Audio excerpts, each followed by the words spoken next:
Love and Monsters is a movie directed by Michael Matthews. It is a coming-of-age monster movie, which is kind of a weird mix of genres, but surprisingly it works. It kind of has this sort of Diary of a Wimpy Kid kind of vibe, you know, journals.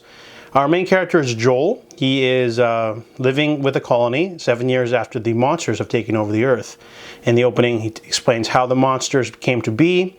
He is not a very good survivor. He lives with the colony, but he's more of a cook and handyman. He's a very artsy lad, and there's only one thing keeping him going. Everyone else is dating and, you know, being with people, finding their soulmates.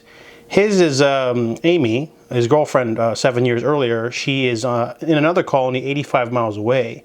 However, a trek across the surface would be suicide, but he decides to do so because, you know, life's too short.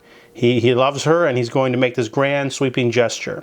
So what follows is a really zany, fun, original, surprisingly like emotionally balanced film. It's not just a romp with monsters, but there's also a lot of heart and comedy and memorable characters.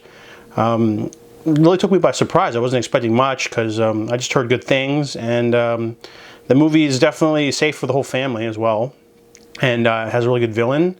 Great monster designs. I think this movie only cost like $30 million, but it was pretty solid for what it was. It's not 100% unique though. It does recall a little bit of Zombieland and Y: The Last Man.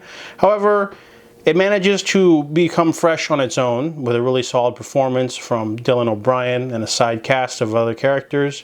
It's a very memorable, fun monster movie. It's a little bit of everything, but it was really, you know, enjoyable. I wasn't expecting that much heart, that much emotion, but it's all there, and definitely recommend this movie. So I give Love and Monsters an 8 out of 10.